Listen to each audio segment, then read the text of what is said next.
बिस्मिल्लाहिर्रहमानिर्रहीम, अस्सलाम वालेकुम। आज का जो हमारा टॉपिक है that is primary health care.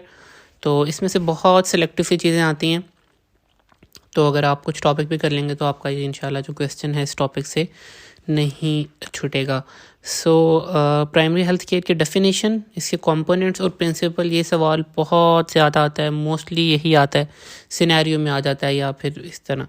इसके अलावा जो क्वेश्चन है उसके अलावा मैं आपको बता देता हूँ। इसके अलावा ये जो लेवल ऑफ हेल्थ केयर हैं इनमें से क्वेश्चन आ जाता है। और ये जो BHU, इसको आप देख लीजिएगा, इसकी सर्विसेज में एक दफ़ा क्वेश्चन आया हुआ है और ये डिफरेंस आप देख लीजिएगा। और यहाँ पर आखिर के अंदर गोबी FFF वाला जो प्रिंसिपल लिखा हुआ है ये आपने करना है। इसका मैं आपको एक दफ़ा जल्दी से ओवरव्यू दे देता हूँ। सो प्राइमरी हेल्थ केयर, इसकी डेफिनेशन ये आई हुई है, इसी को मैं मार्क कर लीजिएगा। So it is defined as primary health care is an essential health care made universally accessible to individuals and family in the community by means acceptable to them through their full participation and at a cost that the community and country can afford। दोबारा देख लेते हैं कि essential health care है, simply primary health care, जैसे आपको नाम से पता लग रहा है कि हेल्थ केयर है जिसको हम एक्सेसिबल बनाते हैं, जो हमारे इंडिविजुअल और उनकी फैमिलीज़ होती हैं, through their full cooperation, participation, और एक ऐसी कॉस्ट पे उनको प्रोवाइड करते हैं हेल्थ केयर जो कि वो ख़ुद भी अफोर्ड कर सकें और कम्युनिटी भी अफोर्ड कर सके। सो ये इसकी डेफिनेशन है। तो कंपोनेंट्स क्या हो सकते हैं, ये सवाल बहुत दफ़ा आया हुआ है। So components, elements, corner stones of primary health care service. So जैसे कि हम बात कर रहे थे कि ये हमने हेल्थ केयर सर्विसेज हैं जो कि हर इंडिविजुअल उसकी फैमिली को देनी है, उसके अंदर उसकी पार्टिसिपेशन भी चाहिए और एक हमने कॉस्ट एफिशिएंट भी रखना है इसको। सो इस बेस के ऊपर हमारे पास इसके 8 एलिमेंट होते हैं। ये आपको एक पाई चार्ट नज़र आ रहा होगा, सो इससे आप याद कर सकते हैं। तो यहाँ से आप शुरू कर लीजिएगा, जहाँ से डार्क कलर शुरू हो रहा है पाई चार्ट का, हेल्थ एजुकेशन से। इसको रिलेट करते जाएंगे तो आपको ये 8 आराम से याद हो जाएंगे। हेल्थ एजुकेशन, हेल्थ के रिलेटेड क्या क्या चीज़ें आ सकती हैं, ट्रीटमेंट आ सकती है कॉमन डिजीज़ की। आप जनरल हेल्थ की जो टर्मिनोलॉजी है उसके अम्ब्रेला के अंदर अगर आप खुद ही सोचें, health education, treatment of common disease, mental health आती है, nutrition, mother child health, immunisation, essential drugs and prevention and control of local disease. तो ये 8 एलिमेंट्स हैं, ये आपने अच्छी तरह याद करने हैं।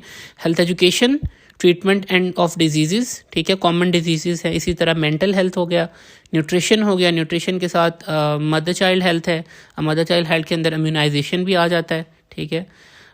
इम्यूनाइजेशन है तो साथ ड्रग्स भी आ रहे हैं, ठीक है, इम्यूनिटी आप वैक्सीनेशन वगैरह कर रहे हैं तो साथ इसके ड्रग्स भी आप मेंशन कर दें, और साथ prevention and control of local disease. So ये हमारा हो जाता है। So what was primary health care is an essential health care made universally accessible to individuals and families in the community by means acceptable to them through their full participation at a cost that the community can afford।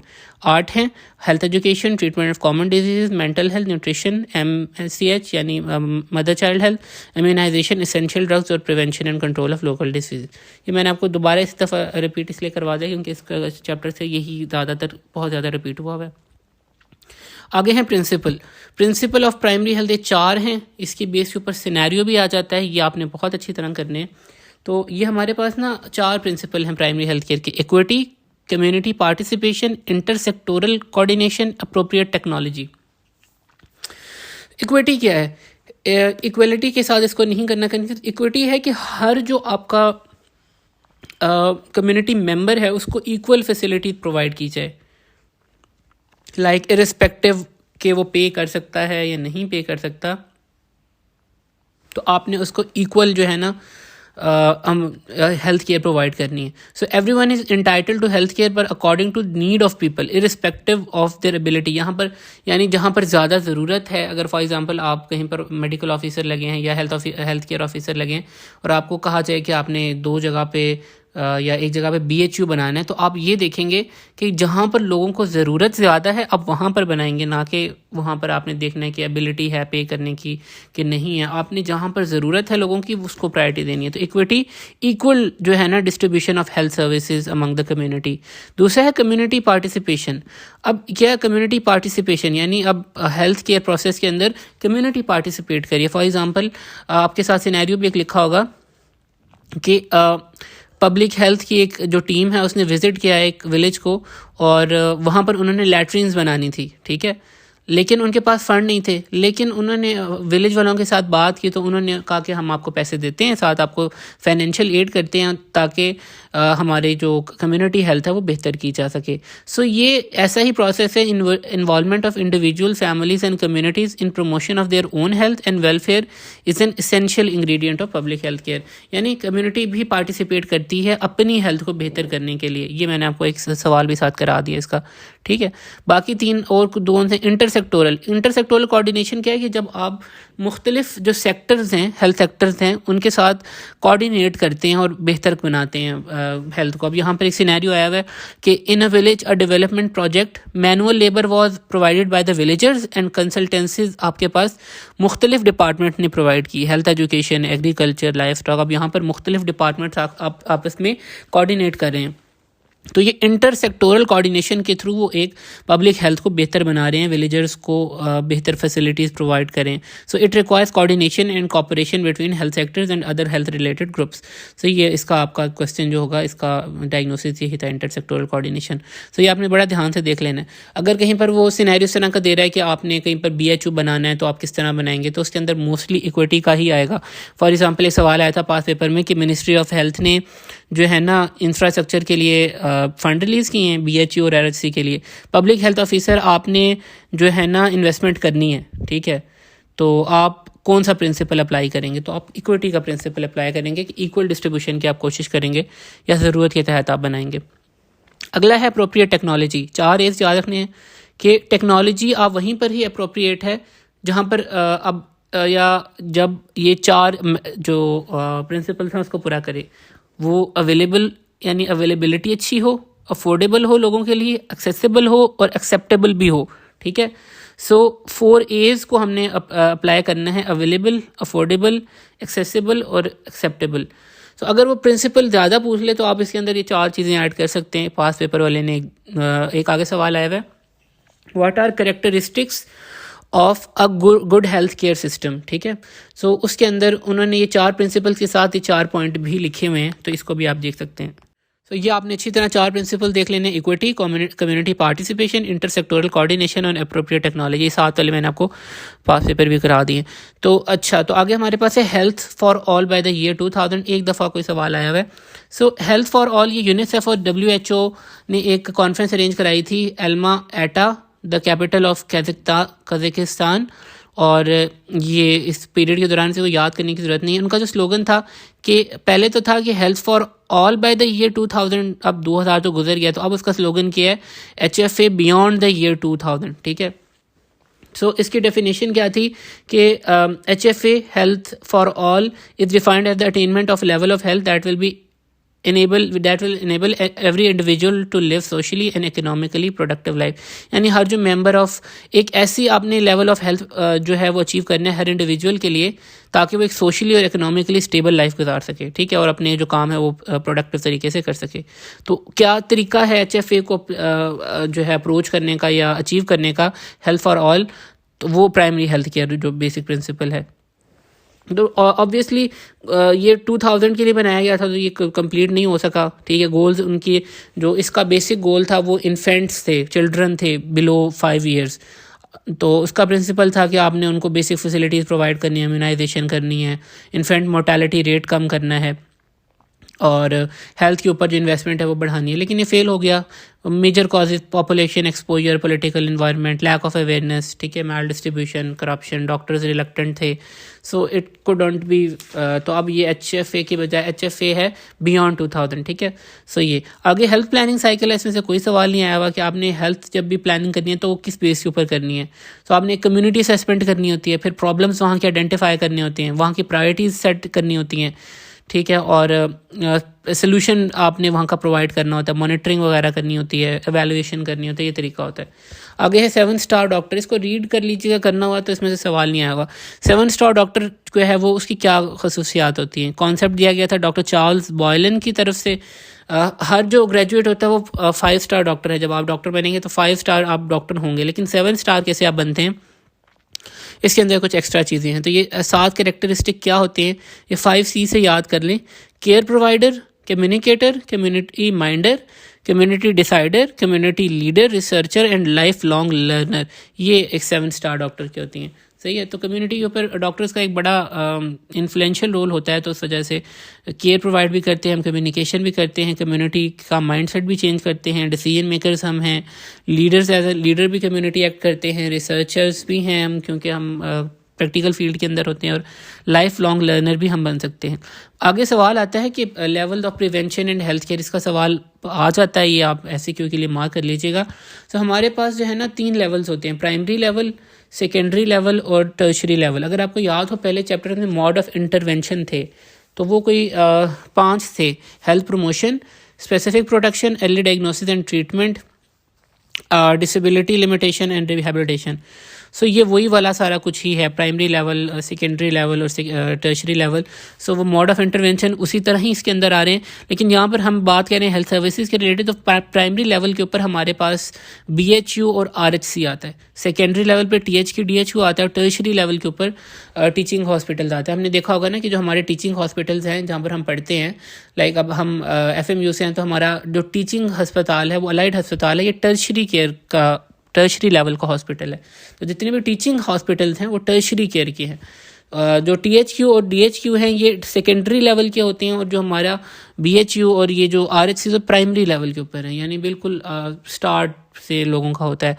तो primary level जो BHU और RHC होता है, इसका health promotion और specific protection में role होता है, ठीक है, उस लेवल ऑफ प्रोटेक्शन। और जो DHQ THQ होते हैं ये early diagnosis and prompt treatment के लिए इफेक्टिव हैं, और टर्शरी जो हैं ये डिसेबिलिटी और रिहैबिलिटेशन और जो ज़्यादा केसेस सवेयर होते हैं उनको ट्रीट करने में काम आते हैं। बाकी जो बेसिक हमारा BHU पे कौन से लोग रेफ़र हो रहे होते हैं, वो जो वहाँ से रेफरल आता है वो लेडी हेल्थ वर्कर या लेडी हेल्थ विजिटर्स वगैरह जो होती हैं उस इलाके की, वो BHU में रेफ़र करते हैं, BHU वाले RHC वाले DHQ THQ करते हैं, और DHQ वाले फिर आगे टर्शरी लेवल पे होते हैं अगर उनके इख्तियार में ना हो। आगे BHU है, BHU का आखिर के अंदर डिफरेंस दिया हुआ है RHC के साथ, तो अगर आप वो कर लेते हैं तो आपको ये करने की वैसे ज़रूरत नहीं है।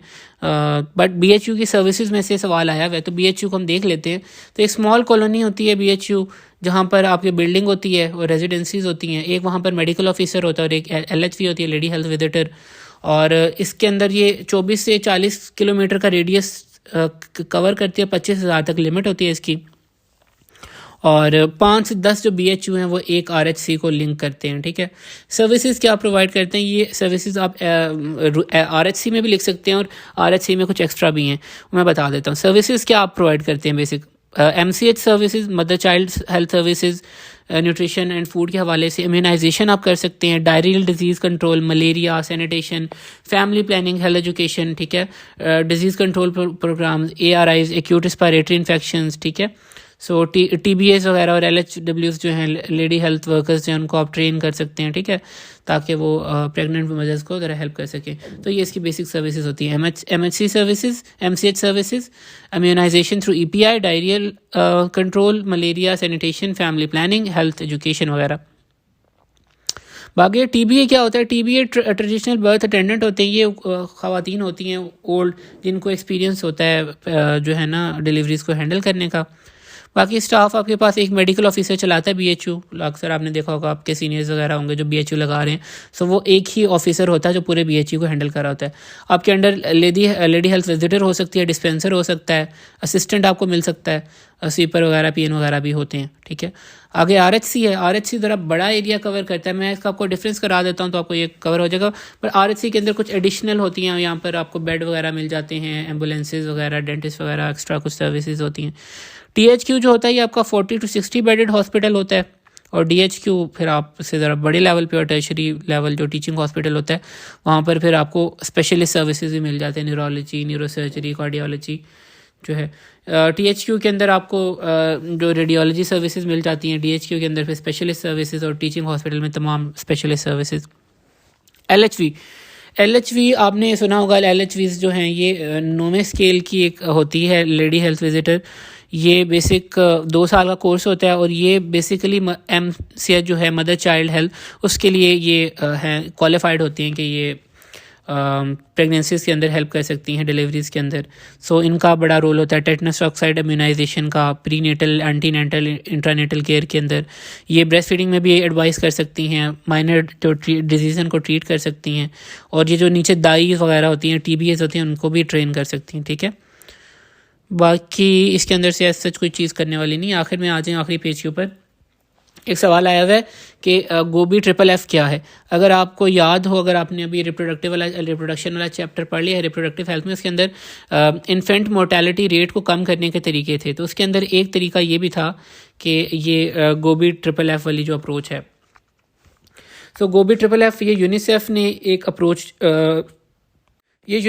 अप्रोच लॉन्च की थी मदर एंड चाइल्ड हेल्थ को बेहतर करने के लिए। GOBI FFF, G stand for growth monitoring, O stand for ORS वगैरह for dehydration, B stand for breast feeding, I stand for immunisation, family planning, तीन F है, family planning, female education and food supplementation, ठीक है। तो ये एक उन्होंने approach launch की थी, ओके। बाकी ये RHC और BHU का डिफरेंस आया हुआ है, ये आप ये कर लीजिएगा तो आपका पीछे वाला कवर हो जाता है। BHU कितना एरिया कवर कर रहा था, BHU में ज़्यादातर चीज़ें इन्फीरियर नेचर की हैं, तो हम इसको याद कर लेते हैं, इसका ऑपोजिट हम RHC कर देंगे। अब एरिया कितना कवर करता है BHU, 24 से 40 किलोमीटर। अब RHC कितना कवर करता है, बस आपने 0-1-1 लगा देना, 240 से 400 किलोमीटर का रेडियस। पॉपुलेशन यहाँ पर 25,000 तक होती है, वहाँ पर इसको 4 से मल्टीप्लाई कर दिए 1 लाख तक। रेफरल कौन यहाँ पर रेफ़र कौन करता है, LHVs वगैरह करती हैं, और जो RHC में BHU से रेफ़र होता है बंदा। जो BHU है, कोई स्टाफ आपका इतना खास नहीं होता, कोई सीनियर मेडिकल ऑफिसर नहीं होता, कोई WMO हकीम डेंटिस्ट नहीं होता, फैसिलिटीज़ कोई नहीं होती इतनी खास, एम्बुलेंस भी नहीं, लैब भी नहीं, एक्सरे भी नहीं, OT भी नहीं होता, बेड भी 1 या 2 होते हैं, सर्जरी अलाउ नहीं होती, एडमिशन भी आप नहीं करते, मेडिको लीगल सर्विसेज भी नहीं देते। बाकी on the other hand RHC के अंदर आपके पास स्टाफ भी होता है, मेडिकल ऑफिसर, हकीम, डेंटिस्ट, बेड्स भी 20 से 25 होते हैं, एम्बुलेंस भी होती है, लैब भी होती है, एक्सरे, OT, सर्जरी आप माइनर कर सकते हैं, एडमिशन भी हम कर लेते हैं, और क्योंकि बेड्स हमारे पास 20 से 25 अवेलेबल हैं। मेडिको लीगल सर्विसेज भी आपको RHC ऑफर कराता है, और आप ये जो है ना RHC पे THU के साथ लिंक होता है। जो BHU होता है ना, 5 से 10 BHU एक RHC के साथ लिंक होते हैं। तो ये आपका जो है ना हेल्थ सर्विसेज का जो चैप्टर है ये हो गया। इसमें से मैंने इंपॉर्टेंट आपको तमाम करा दिए हैं। सो अगर आपके पास टाइम हो तो, बहुत टाइम हो तो आप पढ़ लीजिएगा, वरना खास कुछ लिखा हुआ नहीं है, यही सवाल आते हैं, इनको आप कर लीजिए। तो दुआ में ज़रूर याद रखिएगा। अल्लाह ने के बाद।